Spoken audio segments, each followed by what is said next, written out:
बंधुओं, सूरदास जी से किसी ने पूछा कि नदियों में किसका जल अमृत है? तो सूरदास जी महाराज कहते हैं कि गंगा जी का जल अमृत है। तो किसी ने कहा, सूरदास जी आप तो ब्रज के उपासक हो, आपको तो यमुना जी का नाम लेना चाहिए। तो सूरदास जी कहते हैं कि यमुना जल नहीं है, यमुना नदी नहीं है, यमुना तो साक्षात कृष्ण है। श्री किशोरी जी के प्रति जो ठाकुर जी का प्रेम है, बहुत ध्यान से सुनिएगा, बड़ी गूढ़ बात कह रहे हैं। किशोरी जी के प्रति जो ठाकुर जी का प्रेम है और किशोरी जी के चित्त में जो ठाकुर जी के प्रति प्रेम है, वही श्री यमुना जी के रूप में बहता है। राधा कृष्ण प्रेम ही रस रूप जब धारण करता है, तब रसरानी श्री यमुना जी प्रकट होती हैं। दोनों जब निकुंज में विहार करते हैं और रास करते करते करते जब ठाकुर जी के मुखमंडल पर प्रश्वेत और श्री किशोरी जी के मुखमंडल पर जब प्रश्वेत पसीने के बिंदु प्रकट होते हैं, जो श्रम जल, हम उसको पसीना नहीं कहते, श्रम जल, वही श्रम जल एकत्रित हुआ और श्री यमुना जी के रूप में प्रकट हो गया। श्री यमुना जी सामान्य नहीं है। हम वृंदावन जावे वाले इनसे प्रार्थना करें कि भैया सीधे बिहारी जी मत जाओ, सीधे राधा रमण जी मत जाओ, सीधे राधा वल्लभ जी मत जाओ। सबसे पहले जाते ही ब्रज की रज को प्रणाम करो। 5 वस्तु पहले प्रणाम करने की हैं। सबसे पहले रज को प्रणाम करो, दूसरा वहां के वृक्षों को प्रणाम करो। ऐसा नहीं कि सबको करो, जिसको जो सामने पड़ जाए, नेत्रों के आगे आ जाए, उसको प्रणाम करो। रज को प्रणाम करो, वृक्षों को प्रणाम करो, ब्रजवासियों को प्रणाम करो। जो ब्रजवासी सामने आ जाए उसको। और प्रणाम करने का मतलब ये नहीं कि चरणों से लिपटे ही जाओ, दूर से ही दंडवत करो। सर झुका करके एक सम्मान, एक मान प्रकट कर दो उसके प्रति। रज को प्रणाम, वृक्षों को प्रणाम, ब्रजवासियों को प्रणाम। और चौथा प्रणाम हम बताते हैं श्री गोपेश्वर महादेव।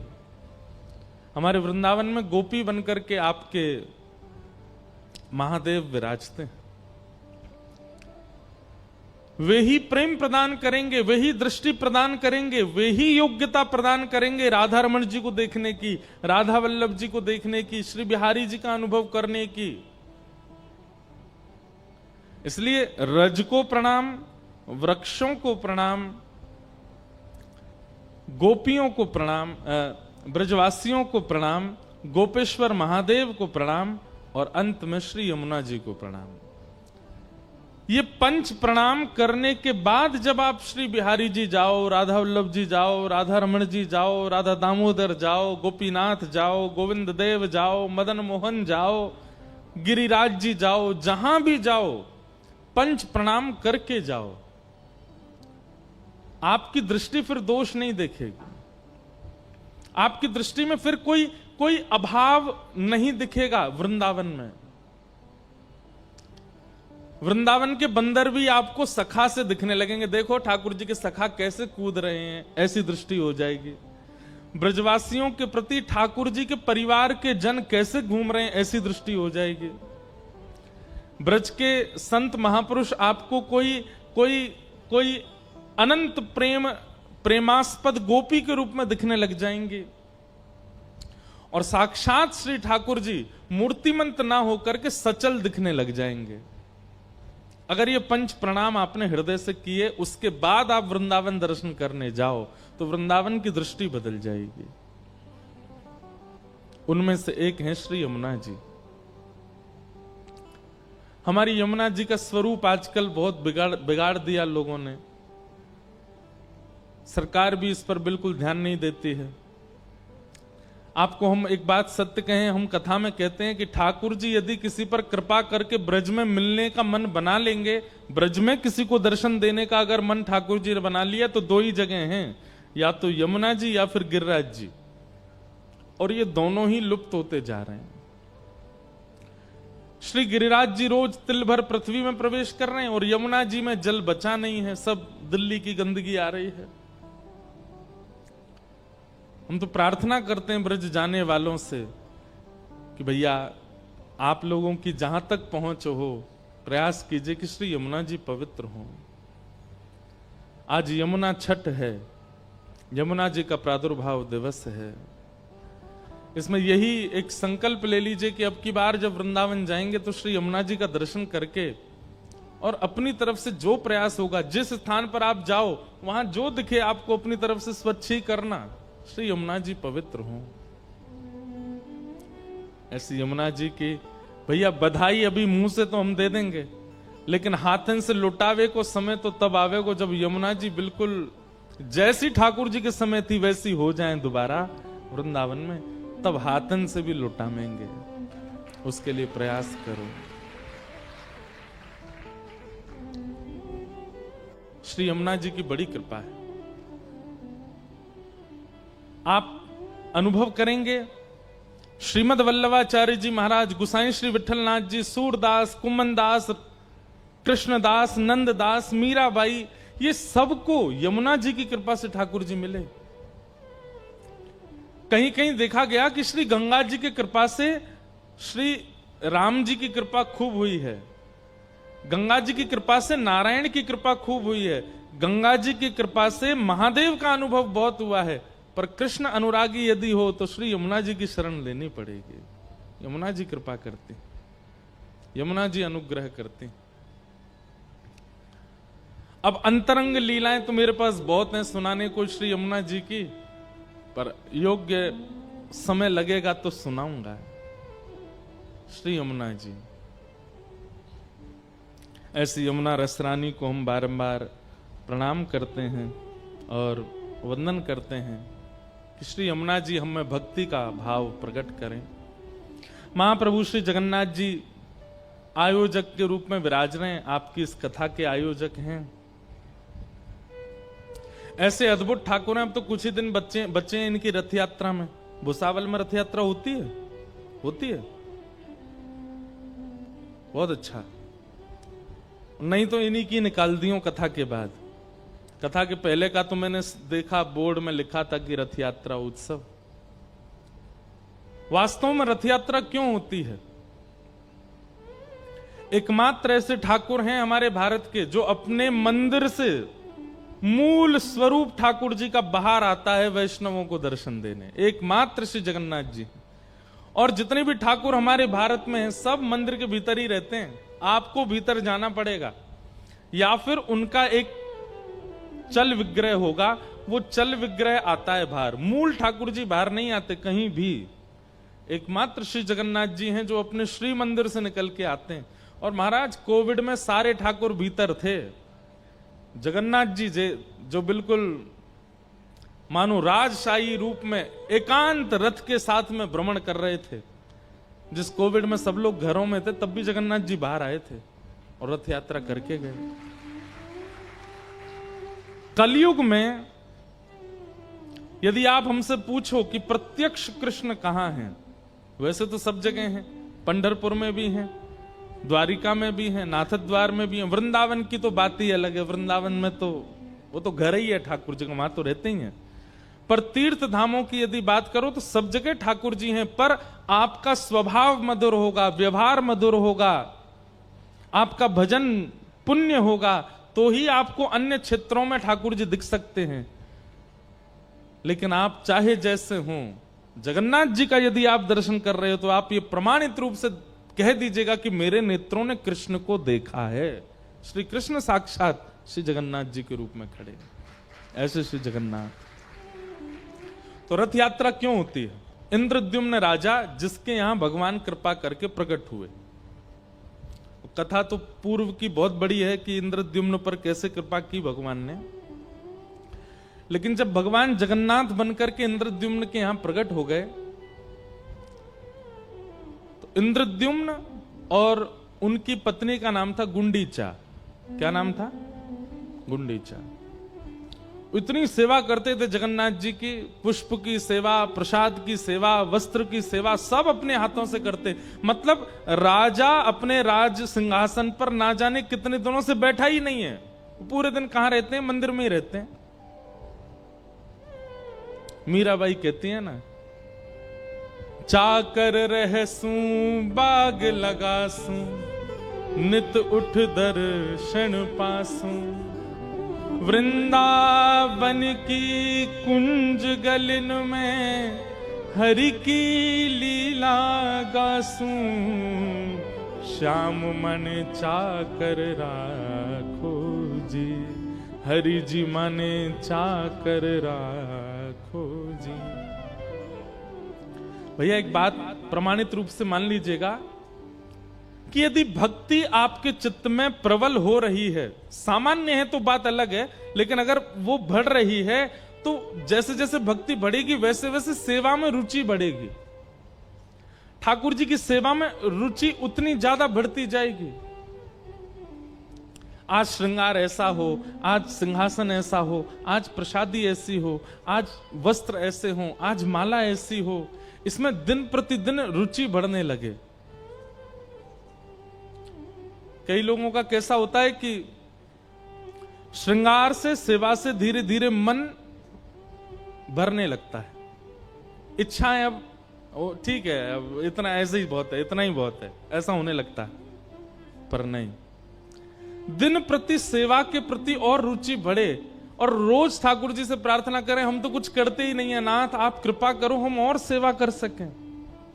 ये चाकरी का भाव ठाकुर जी की सेवा में अन्य दिनों से ज्यादा बढ़ने लग जाए तो समझो कि ठाकुर जी आपकी भक्ति स्वीकार कर रहे हैं। और कहीं आलस आता है। हम अपनी बात बताएं आपको, बहुत ध्यान से सुनिएगा। कथा में हमारा मन होता है कि हर दिन हम कुछ नया कहें, हर दिन हम कुछ नई बात सुनाएं, हर बार एक ही विषय को कुछ नए तरीके से प्रस्तुत करें और इसी चिंतन में ही लगे रहते हैं।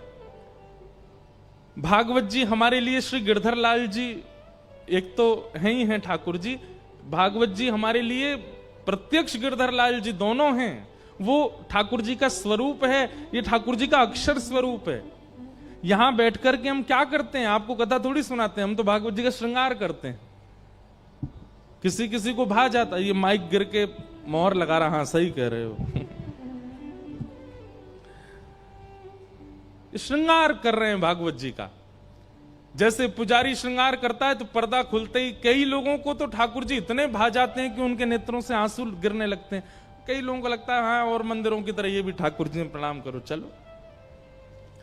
ऐसे ही भागवत जी प्रारंभ होते ही मानो जैसे पर्दा खुला, आप सब दर्शन कर रहे हो, अब कानों से श्रवण करके दर्शन करना है। कथा सुनना बहुत कठिन काम है, सुन करके दर्शन करना ये क्रिया है। और यहां वक्ता क्या कर रहा है, भागवत जी के विषयों का श्रृंगार कर करके परोस रहा है। कई लोगों को भाता है, ऐसा भाता है कि नेत्र बंद हो जाते हैं, अश्रुपात होने लगते हैं, मन बुद्धि बिल्कुल एकाग्र हो जाती है, तन की स्थिति भूल जाते हैं। और कई लोग ऐसे होते हैं कि उनको बस ये लगता है कब समय पूरा हो जाए यहां से, ऐसा भी होता है। तो हम तो रोज श्रृंगार करते हैं और रोज भागवत जी के प्रति भाव रहता, आज कुछ नया श्रृंगार, आज कुछ नवीन श्रृंगार। चाकरी का भाव आना, प्रत्येक दिन आना, ये समझो कि आपकी सेवा ठाकुर जी स्वीकार कर रहे हैं। और हम तो नजर नहीं लगे हमारे भाव को, लेकिन हमको तो पता है कि ठाकुर जी हमारी भक्ति स्वीकार कर रहे हैं। कब तक करेंगे ये नहीं पता, पर अभी तो कर रहे हैं और ये करते ही रहें। और ठाकुर जी स्वीकार कर रहे हैं, इसका प्रमाण क्या है? नित्य नूतन, नित्य नवीनता। ठाकुर जी कौन है? नवनीत चौरम। कौन है? नवनीत चौरम। नवनीत किसको कहते हैं? मक्खन को। उसका नाम नवनीत क्यों है? रोज नया जो मक्खन है उसी को ठाकुर जी चुराते हैं, इसलिए नित्य कुछ नवीन भाव प्रकट होना, व्यास मंच से ठाकुर जी को प्रस्तुत करना ठाकुर जी का श्रृंगार है। और ठाकुर जी फिर उसको चुरा करके धर भी लेते हैं अपने पास।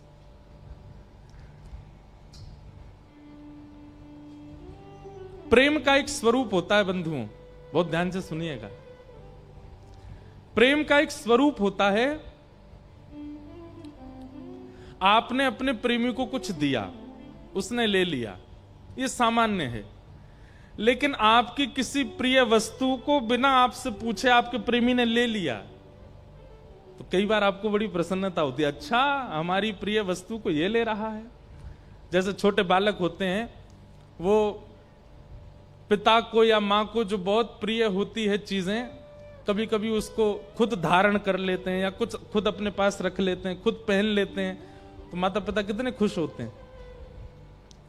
हमारा प्रेमी जब हमारी ही किसी प्रिय वस्तु को खुद लेने की इच्छा रखे, खुद पाने की इच्छा रखे। अब पत्नी को कोई वस्तु बहुत प्रिय है,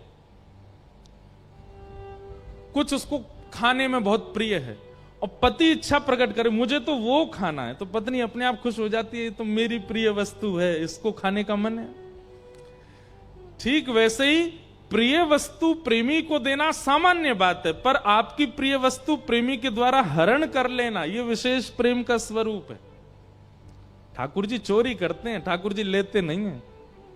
वास्तव में भक्ति तो तब मानो कि आप सामग्री बना रहे हो रसोई में और थाली में परोस के दे रहे हो, तो समझो सामान्य भक्ति है। पर आपने रसोई में सामग्री बनाई और बना करके आपने सोचा मैं 1 मिनट थोड़ा हाथ धो करके आऊं, इतने में तो चोरी करके भाज गए, तब समझो कि हाँ ये विशेष भाव हुआ। आज ठाकुर जी खुद हरण कर रहे हैं, हमारा हरण ही नहीं करते ठाकुर जी, हमको देना पड़ता उनके आगे, ले जाओ ठाकुर जी, रख लो ठाकुर जी। भक्ति ऐसी करो बंधुओं, सेवा ऐसी करो कि ठाकुर जी चोरी किया करें। चोरी कैसे? जैसे आपने सोच लिया कि मुझे ऐसे श्रृंगार करना है, आज ये माला धराएंगे, ये हाथ में कड़ूला धराएंगे, ये पाजेब धराएंगे, ऐसे कुंडल धराएंगे, ऐसा मुकुट धराएंगे, सब निकाल करके आपने रखा। आपको याद है कि आपने सब रखा, और श्रृंगार करते करते देखा उसमें से कुछ गायब हो गया, नहीं मिल रहा है। ये जो भाव से सेवा करते हैं ना अपने घर में, उनके साथ ही होता होगा। पूरी सामग्री निकाल ली, फिर भी एक गायब हो गई। खूब ढूंढेंगे, आप खड़े हो जाएंगे, कपड़े झाड़ेंगे, नहीं मिलेगा। आधा दिन निकल गया, सोच ही रहे कहां गया, रखा तो यहीं था। तभी पता चला ठाकुर जी के सिंहासन के बगल में ही रखा था। क्यों? ठाकुर जी ने चुरा के धर लिया था, अपने पास भीतर धर लिया था। कभी ऐसा होता है? सबके साथ नहीं हो सकता। जो बहुत भाव से सेवा करता होगा उसके संग होता ही होगा। ठाकुर जी चोरी कर लेते हैं। कुम्मन दास जी के साथ होता था, गोविंद दास के साथ होता था, गुसाई श्री विठलनाथ जी के साथ होता था, ठाकुर जी खुद चुरा लेते थे। तो चाकरी का भाव आना, सेवा का नित्य भाव आना कृपा है। तो इंद्रद्युम्न राजा रोज सेवा करते थे जगन्नाथ जी की। एक दिन जगन्नाथ जी प्रसन्न हो गए और प्रसन्न होकर के इंद्रद्युम्न राजा से बोले कुछ मांगो, तुम्हें कुछ देना चाहता हूं। इतने में पत्नी आकर के भी बैठी, तो जगन्नाथ जी बोले तुम भी मांगो। वैसे तो ऐसा होता है कि दंपति एक वरदान मांगे, लेकिन तुम दोनों अलग अलग मांगो, जो मांगोगे सो दूंगा। इंद्रद्युम्न राजा ने नेत्र बंद करके क्या मांगा, ऐसा आश्चर्यजनक मांगा जगन्नाथ जी से। वो कहता है कि हे नाथ, ऐसी कृपा करना मेरा वंश वर्धन ना हो, मेरा वंश बस मुझ तक ही रहे, मेरे बाद कोई हो ना। जगन्नाथ भगवान बोले इंद्रद्युम्न राजा, ये कैसा वरदान मांग रहे हो? सब लोग अपना वंश आगे बढ़ाना चाहते, तुम कहते वंश ही ना बढ़े। इंद्रद्युम्न राजा बोला कि नाथ, मुझे भय है कि जैसा प्रेम, जैसी भक्ति मेरे चित्त में आपके प्रति है, कहीं मेरे बच्चे, उनके बच्चे या कालांतर में जाकर के उनकी पीढ़ी में अगर वो प्रेम नहीं आया तो लोग बाग क्या कहेंगे, ये बिल्कुल जगन्नाथ जी से प्रेम नहीं करते। कौन है? बोले इंद्रद्युम्न राजा का वंशज है, तो मुझे बहुत पीड़ा होगी। मेरा जैसा प्रेमी मेरे वंश में होगा इसकी मुझे गारंटी नहीं है, इसलिए मेरा वंश बढ़े ना, यहीं रुक जाए, मुझ पे ही अंत हो जाए, ऐसी कृपा करो। जगन्नाथ जी बोले वाह भैया, तुम्हारे प्रेम की हम बलिहारी, कैसा वरदान मांग रहे हो। ठीक है, तथास्तु। मनी मन मांगा था, बोला था नहीं। बगल में पत्नी बैठी थी। जगन्नाथ जी ने कहा तुम मांगो, क्या चाहिए? पत्नी ने वरदान मांगा कि मेरी जैसी भक्ति करने वाला, सेवा करने वाला आपका सेवक और हमारा एक पुत्र जन्म ले। जगन्नाथ जी सोच में पड़ गए, अब क्या करें। पति कह रहा है कि वंश आगे ना बढ़े, पत्नी कह रही है एक बालक हो जाए। इंद्रद्युम्न राजा अपनी पत्नी पर नाराज हो गया, तुम महाप्रभु जगन्नाथ जी से संतान कैसे मांग सकती हो? तुम संसार की वस्तु मांग कैसे सकती हो महाप्रभु जी से? अरे तुमको जो रुचिकर लगा तुमने मांगा, मुझे जो रुचिकर लगा मैंने मांगा। एक संतान तो चाहिए। मां को तो तभी सुख मिलता है, ब्याह के बाद उसको इच्छा होती है कि मेरे गोद में मेरा बालक हो। महाप्रभु जगन्नाथ जी बोले, तुम लोग झगड़ो मत, मेरी टेंशन दूर करो। दो अलग अलग चीजें मांग रहे हो, तुम कहते हो संतान ना हो, ये कहती है एक संतान हो, कैसे होगा पूरा? इंद्रद्युम्न राजा बोला, आपको मेरी बात माननी पड़ेगी। गुंडीचा बोली, नहीं नहीं मेरी बात माननी पड़ेगी, भात दाल तो मैं ही बना के लाती हूं आपके लिए। महाप्रभु जी बोले, अच्छा रुक जा, हम तुम दोनों की इच्छा पूरी करते हैं। बोले क्या? इंद्रद्युम्न ने मांगा कि उसके संतान ना हो, नहीं होगी। और गुंडीचा आप कहती हैं कि आपको एक पुत्र हो, तो आज से लेकर के जब तक इस पृथ्वी पर सूर्य चंद्र का प्रकाश है, मैं ही आपका पुत्र हूं। और मां, आपके मन में आ रहा होगा कि मैं तो परमात्मा हूं और मैं तो जगन्नाथ बन के बैठा हूं दुनिया को दर्शन देने के लिए, और भगवान जब दर्शन में ही व्यस्त हैं तो मां को समय कब देंगे? आप चिंता मत करो, बस ये समझिएगा मैं दूंगा थोड़ा ही समय, लेकिन दूंगा। साल में हर साल अपने जन्मदिन, ठाकुर जगन्नाथ जी का जन्म उत्सव कब आता है? स्नान पूर्णिमा। स्नान पूर्णिमा के 15 दिन बाद रथ पर बैठ करके मैं स्वयं आऊंगा गुंडीचा आपके स्थान पर, और वहीं आपके हाथ के दाल भात खाऊंगा, आपके हाथ का रसगुल्ला पाऊंगा। आप जैसे एक बालक की तरह प्रेम एक बालक को मां करती, वैसे मुझे प्रेम करना, और 10 दिन जितना मुझसे होगा मैं आपके पास रुकूंगा।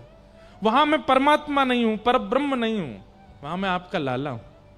आप मुझे लाला की तरह प्रेम करना, और फिर जब आपका मन पूरा हो जाए, मेरे से प्रेम हो जाए, दोबारा रथ में बैठ के फिर यहां आ जाऊंगा।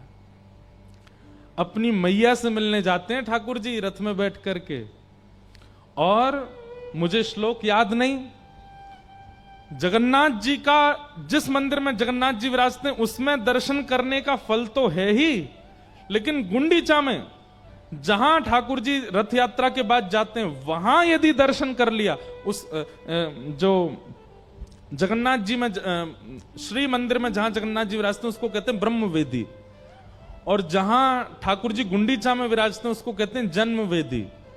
ठाकुर जी का जन्म उधर ही हुआ, श्री जगन्नाथ जी का।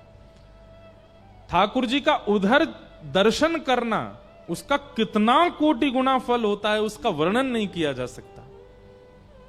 यहां ठाकुर जी को परमात्मा मान करके देखना होता है, और गुंडीचा जब ठाकुर जी जाते हैं वहां ठाकुर जी को लाला मान करके देखना होता है। ऐसे महाप्रभु श्री जगन्नाथ जी। रथ यात्रा जिन भी नगरों में होती है वहां ये निश्चित होना चाहिए। कई जगह क्या होता है, मंदिर से निकले ठाकुर जी घूम के फिर मंदिर ही आ जाते हैं। रथ यात्रा वैसी ही होनी चाहिए जिस कारण से होती है।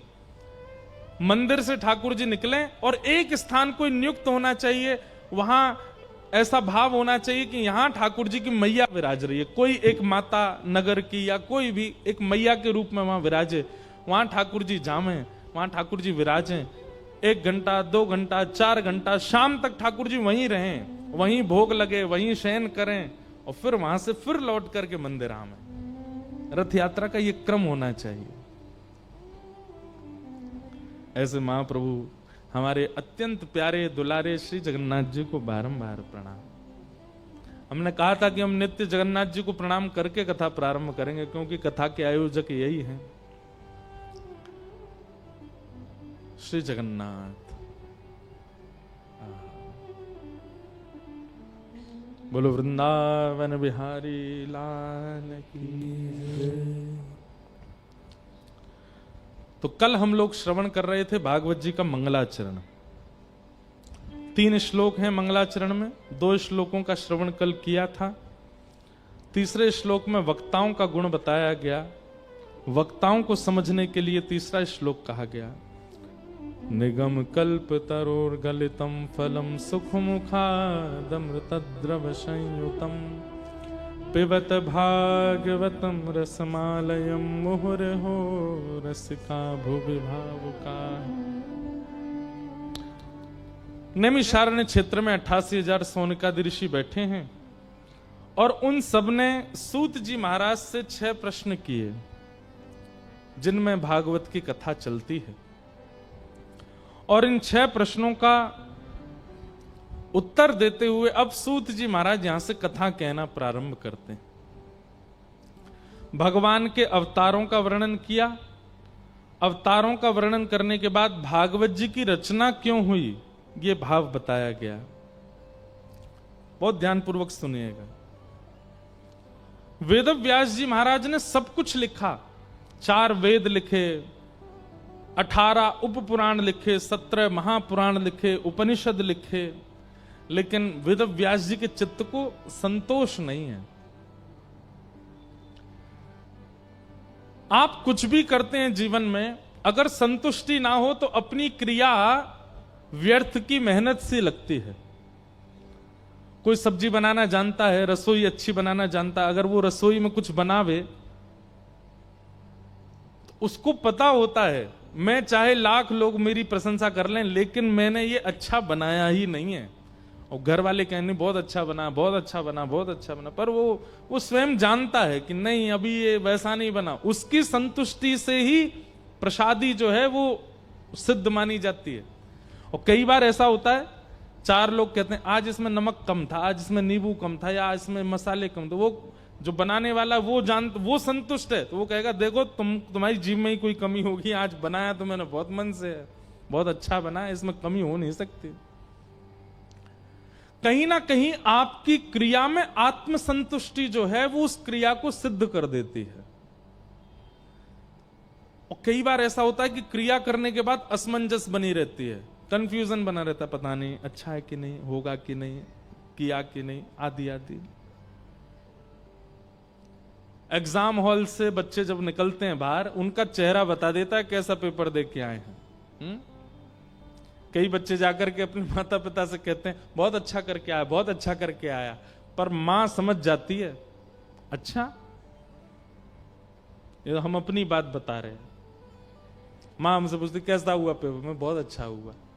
बोले इधर आंख में आंख डाल के बोल, हुआ तो अच्छा, कुछ क्वेश्चन छूट, कितने छूटे,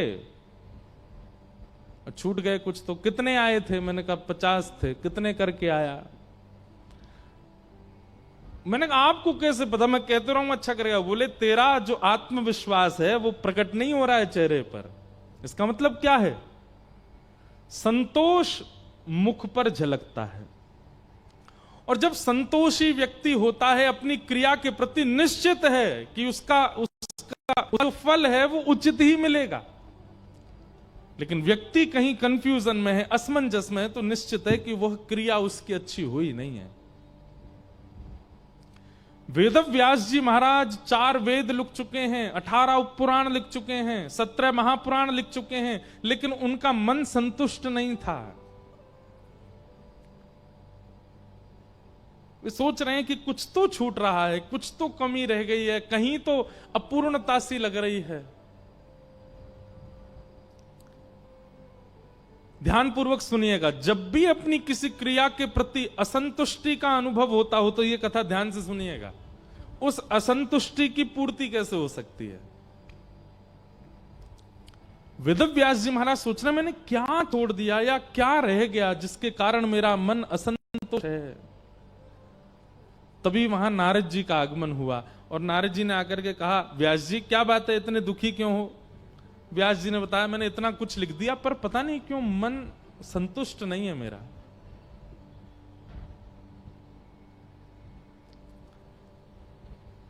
मैं अपनी क्रिया से, मैं अपनी लेखनी से सेटिस्फाइड नहीं हूं। तब नारद जी बोले मैं बताऊं कारण क्या है। बोले क्या कारण है। तब नारद जी कहते हैं कि भवतानुदित प्रायम यशो भगवतो मलम ये नैवासो न तुष्येत मन्ये तद्दर्शनम खिलम।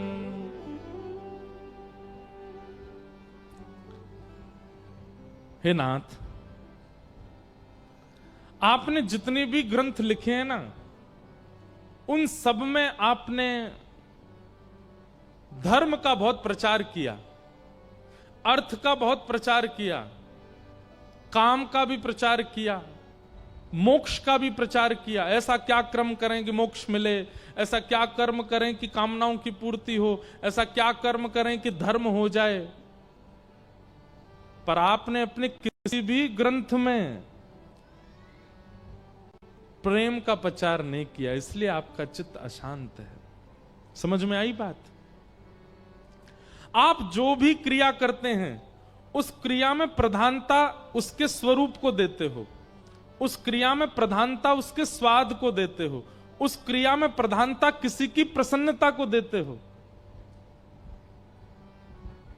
उस क्रिया में प्रधानता आप बाकी सब चीजों को देते हो, प्रेम को नहीं देते। इसलिए आप अपनी क्रिया से असंतुष्टि रहते हो। ध्यानपूर्वक सुनिए हमारी बात, इधर देखो सब लोग। मान लीजिए आप एक गायक हैं, गाते हैं, तो गायकी में आप प्रधानता किसको दे रहे हो? मेरा स्वर लगना चाहिए, मेरे स्वर से जितने लोग सुने सबके मुंह से वाहवाही निकलनी चाहिए, मेरे स्वर से मेरे फैंस होने चाहिए, मेरे आकर्षक होने चाहिए, मेरे मुरीद होने चाहिए लोग। अब आपका उद्देश्य आपकी गायकी में स्वर लगाना, लोगों को प्रभावित करना, अपना फैन बनाना, यही बन गया। प्रेम नहीं है उसमें। आप अपनी उस क्रिया से संतुष्ट नहीं हो सकते। आप एक कथाकार हैं, मैं अपने लिए कहूं तो आप अपनी कथा में प्रधानता क्या रखते हैं कि लोग बाग मेरे वाणी पर, मेरी गायकी पर, मेरी बोली पर, मेरे चलन पर, मेरी चाल पर सब मोहित हों, लोग मेरे से ऐसे मिलें, लोग मुझे माला पहनाएं, लोग मुझे दक्षिणा दें। तो आपका कथा में प्रधानता क्या है? दक्षिणा प्रधानता है। कथा में प्रधानता क्या है? वाणी का आकर्षण प्रधानता है। प्रधानता क्या है? लोगों को अपना बनाना प्रधानता है। प्रेम प्रधानता नहीं है, इसलिए वाणी प्रभाव नहीं डाल पाती। आप किसी भी क्रिया को उठा करके देखिए, अपनी पढ़ाई से लेकर के अपनी जॉब तक में आप कहीं भी असंतुष्ट क्यों हैं? क्योंकि आपकी प्रधानता प्रेम नहीं है, कुछ और है। जिस दिन आपने अपनी क्रिया में प्रधानता प्रेम को देना प्रारंभ किया, आपसे ज्यादा संतुष्ट कोई नहीं है फिर संसार में। होटल में 500 रुपए की दाल खा के आओ, अच्छी होगी। क्यों? उसमें मसाले अच्छे हैं, उसमें तेल अच्छा है, उसमें दाल अच्छी है, उसका प्रेजेंटेशन अच्छी है। लेकिन वो 500 रुपए की दाल अगर आपने लगातार 5 दिन तक खाई तो 6वें दिन हो सकता है आपका पेट गड़बड़ हो जाए। लेकिन घर में मां के हाथ की दाल खाओ, मां बनाती है, उसमें ज्यादा मसाले नहीं डालती, उसमें ज्यादा तेज छौंक नहीं लगाती, ज्यादा मिर्च नहीं डालती, सामान्य बना देती है। चलते फिरते कभी कभी लग भी जाती है, जल भी जाती है, कभी कुछ हो भी जाता है, परंतु उस दाल से आपका पेट खराब नहीं होगा। क्यों? उसमें प्रेम प्रधान है। बाजार की में धन प्रधान है कि सामने वाला खाएगा मुझे धन देगा, अच्छा लगेगा तो और धन देगा।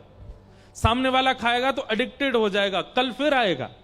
सामने वाला खाएगा तो 4 लोगों को और बोलेगा कि मेरी दाल खाओ। पर मां के मन में ये सारी बात है ही नहीं। उसको बेटे से पैसे नहीं चाहिए, उसको 4 लोग और खाने वाले नहीं चाहिए, उसको बस ये चाहिए मेरा बेटा आया है, इसका पेट भरना चाहिए। वो प्रेम से बना रही है। तो प्रेम प्रस्तुत होते ही वो वस्तु आपका कभी अनिष्ट नहीं कर सकती। इसलिए भैया, आप अपनी क्रियाओं में आप चाहे जो कीजिए, कोई काम दुनिया का खराब नहीं होता, सारे काम अच्छे हैं, लेकिन बस अपना उद्देश्य धन को मत रखिएगा, अपना उद्देश्य ऐश्वर्य को मत रखिएगा, अपना उद्देश्य बहुत यश को मत रखिएगा, अपना उद्देश्य केवल प्रेम को रखिएगा। प्रेम, प्रेम रहे। जितनी जोर से ताली बजी उतना ही इस बात को स्वीकार भी कीजिएगा, ताकि मैं भी ताली बजा सकूं कि वाह, स्वीकार की है। आज ही अपने कर्मों को देखिए, आप क्या क्या करते हैं, उस अपनी क्रिया में प्रेम को प्रधानता दीजिए।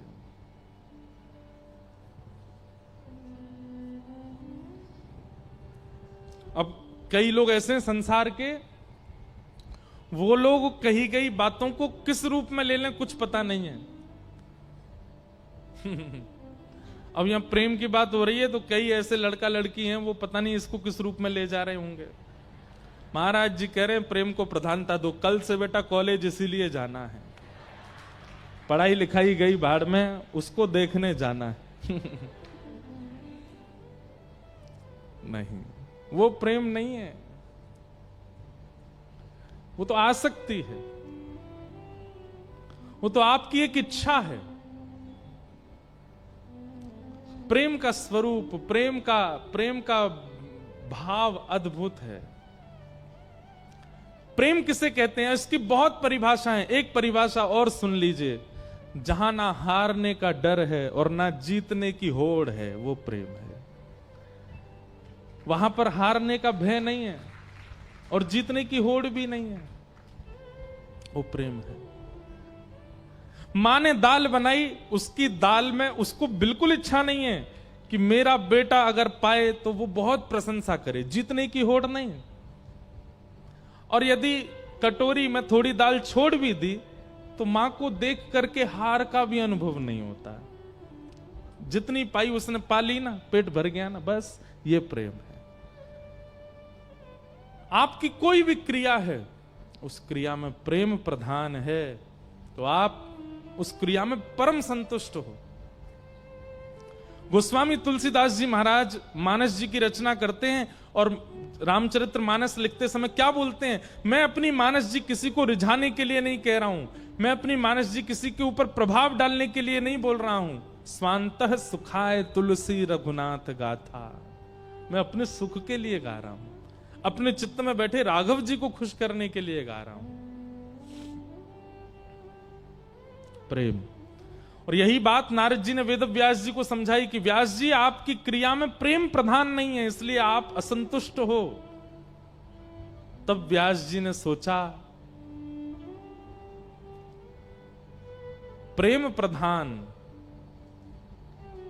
मतलब, बोले भगवान को परमात्मा मत दिखाइए सब ग्रंथों में, भगवान के ऐश्वर्य को मत दिखाइए सब ग्रंथों में, भगवान के योग्यताओं को मत दिखाइए सब ग्रंथों में। एक ऐसा ग्रंथ निर्माण कीजिए जहां केवल श्री ठाकुर जी का प्रेम प्रकट हो रहा हो। तब वेद व्यास जी ने श्रीमद् भागवत की रचना की। यहां ठाकुर जी का ऐश्वर्य, अब देखो भागवत जी कैसी हैं, भागवत जी में ठाकुर जी का ऐश्वर्य प्रधान नहीं है, प्रेम प्रधान है। प्रहलाद के लिए ठाकुर जी खंभ भेदन करके प्रकट हो गए, नरसिंह बन करके आए। और जैसे ही नरसिंह बन करके आए तो खंभ भेदन तो प्रभाव था, लेकिन थोड़ी देर प्रभाव कहने के बाद फिर क्या कहते हैं, ठाकुर जी ने जैसे ही प्रहलाद को देखा, नरसिंह भगवान के नेत्र सजल हो गए, प्रहलाद को गोद में उठा करके अंक में भर लिया, उसके सिर पे हाथ फेरने लगे, जीभ निकाल करके चाटने लगे। और फिर ठाकुर जी क्या कहते हैं पता है वहां पे, प्रहलाद यदि मैंने आने में विलंब किया हो तो मुझे क्षमा कर दो। प्रेमी बन गए, नरसिंह भगवान का प्रेम प्रधान आ गया। ध्रुव के लिए भगवान गरुण पर विराजमान होकर के शंख चक्र गदा लेकर के आए। जैसे ही ध्रुव जी के सामने आए, ये प्रभाव था, लेकिन ध्रुव जी की स्तुति सुनकर के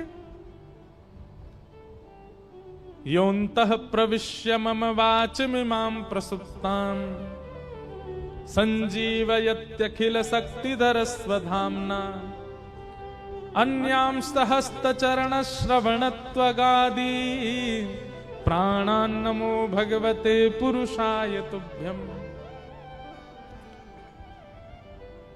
भक्ति मुहुः प्रवहतां त्वयि मे प्रसंगो भूयादनन्तमहताम् अमलाशयानां येनाञ्जसोल्बणमुरुव्यसनं भवाब्धिं निश्चय भवद्गुण कथामृतपानमत्तः।